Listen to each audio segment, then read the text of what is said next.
Hi, I'm Diana Lynn Band Candy, and I am here with Bob Eubanks. From the Newlywed Game. We're like pals now. I spent the weekend, we met because I was walking by, and we took each other's pictures. Yeah. Now we're it's the end of it, and here we are chilling and finally relaxing. First of all, get my feet up, right? We're the only ones here without tattoos. I have them, but you can't see them. I don't have them. You don't have any tattoos? No. I could have said, when was your first tattoo? No. So, I'm a big fan of game shows.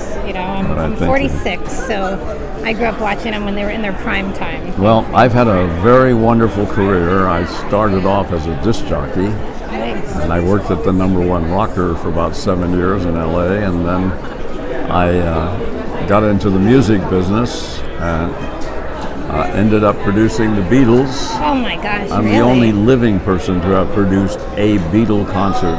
Wow, All that's 3 years they amazing. toured America. I did the Hollywood Bowl for 2 years, then Dodger Stadium. And when the Beatles were successful here, then all of the English acts came over, so I produced the Rolling Stones and Dave Clark 5 and Herman and the Hermits. And during that time, then I ended up, with the Newlywed Game. Yeah. And I ended up doing the Newlywed Game for 5 decades, I guess. I always wanted to be on it. I got married 22 years ago.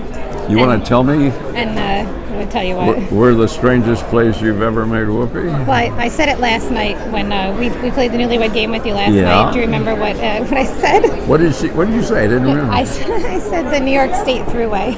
Oh, that's right.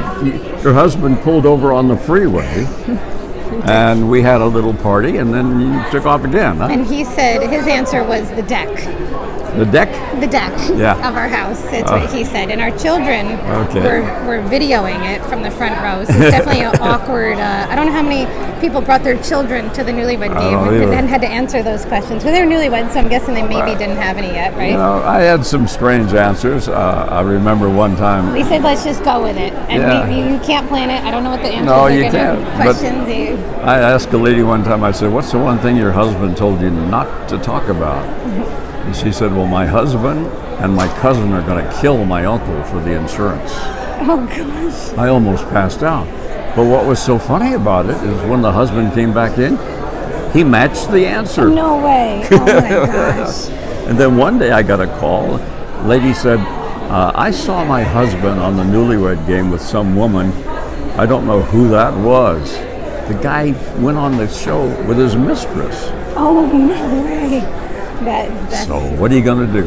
You asked the question. I'm a tough interviewer, aren't I? It was great. You asked the question to us, which one of my friends would my husband want to see walk across naked or whatever, right? Yeah. So I'm a dancer, so he's probably seen some of my friends naked before. But I don't know, my brain, I couldn't think of a friend he would like see naked. So you should have said a guy. I didn't even think of that. See, this is the afterwards. But so I went with 20-something years ago, back in the day, being a dancer, I used to work with Jenna Jameson. She was trying to feature and she was friendly. We used to like hang out a little bit. And me and him have a picture with her together, and we're all topless in it. Oh, okay. So I think she might be naked, but we were topless. So well, I got out of the rock and roll business and went into country music. That was my first love. My wedding song was "I Crossed My Heart" by George Strait. All right. Well, I produced all of Merle Haggard's concerts for 10 years. Wow. Everywhere he went, I went. And then I managed the career of Dolly Parton for 2 years, Barbara Mandrell, and one Everly Brother. I loved them. Barbara Mandrell and the Mandrell sisters. I loved them when I was young. Yeah. You know what? I just interviewed the drummer from Leonard Skinner. Yeah. And he told me that he just had Dolly Parton do Freebird, and it's going to be a new album he's coming out. Oh, good. So that'll be. She's a wonderful person. I want to go to Dollywood. I've never been to Dollywood before. Dollywood, yeah. I made it. It was the biggest mistake I've ever made in my career. I managed her for 2 years. And she came to me and she said, I'm getting so much pressure from the guys in Nashville for having a West Coast manager. I said, well, let's just call it a day. So we just amicably walked away. About a year later, she called me. And she was at the Beverly Hills Hotel. She said, could you come and meet with me? And I went down. She said, will you manage me again? And I had so much booked at the time. I said, honey, I just can't give you the time that you deserve. Well, Dolly's worth $600 million right now, and I was making 10% at one time. So Nice. You should bring back the Newlywed Game and No. No? nah. What it would be like now? People would be swingers It would and be, crazy stuff. It would be out of control, probably. Can you imagine what the answers would be now if it was that? That's what I mean. It would be, I wouldn't say make love, because I didn't think you should have to explain that to your children until you were ready to do so. So Sinatra had a hit record called Making Whoopee, and I say, I'll say whoopee. So that's how you got that. That's how it came about. Well, I don't think our kids think that we've ever done it until last night, telling the entire chiller crowd. And we said we don't want to. What if they say like something like that, and we were like, how do we even plan that? Both of us don't say the right answer. We were like, what if this happened? So we gave ourselves away in two different ways. I had all kinds of answers. So we ruined that now. Think other teenagers, but they were like watching from the front row. Like, how old are your children? 16 and 18. 16 and 18. Yeah, okay. But they were watching and they were like recording it, and they were like mortified. It was funny. So you're married to the same guy? But I am. I've been married 22 years together, 25 years. God bless. Yeah. So, and actually, they had posted like, who wants to play the Newlywed Game? I commented on it. They picked us, and then I told them. I said, we're playing the Newlywed Game. You got to play it.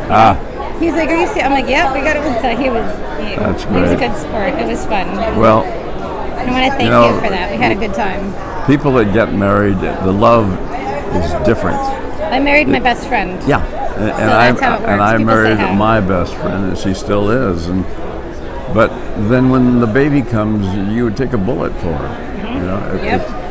I feel sorry for people that are not married, and I just sent my wife a message this morning. I said, "Good morning, Angel. I just want you to know I love you with all of my heart." You're the sweetest. And I do. I would do anything for her. We look out for each other. We take good care of each other. You bet. And he said, and it's funny because his answer, you asked for like the annoying thing, and he said being a baby when he's sick, which he kind of is, but I didn't say that. I said the alarm clock thing is really like, since we met, that alarm clock, man, he doesn't shut it off. I'm like, shut it off. I'm like, how did he not? But it was, we had a great time. I just want to thank you for it. One time I asked the whoopee question, the strangest place, and this lady down at the end gave me a very ugly answer. And I said, no, you can't say that on television. I said, I need a location. Oh, I know. I think I saw the clip of it. She said the location, and she said in the butt, right? No, she said in the ass. Oh, in the ass, okay. So when they did the movie Confessions of a Dangerous Mind, the Chuck Barris story, they called her and they said, we're going to put that clip in the movie. And she said, oh, please don't. I'm a grandmother now. And they said, well, Elga's worth $5,000. She said, go ahead and put it in. Yeah, go ahead. Well, it was a really great time meeting you, and I hope you had fun here at Chiller. Thank you for sitting and doing this with me. You told me some cool stuff. I appreciate it. I loved it. And you were showing me the picture on your phone that you rode in horses. And I don't know. There was are you staying at the hotel? Yeah, I'm checked out now. Last night there was this girl screaming and knocking on my door about 2 a.m. Really? I finally had to get up and let her out. It's a joke. That's funny. No, I wasn't expecting that. That was funny. I heard one guy said that the only good years my wife and I had over the tires on our car. You got it. So you could be a stand-up comic too. No, I don't think I'm a sit-down comic. No, you're not. Well, thank you so much. My pleasure. I had a great time meeting you and spending some time with you, and I hope that you come back to Chiller again. Well, we'll see. We'll see what happens. All right, thank you. It was fun. Thank you.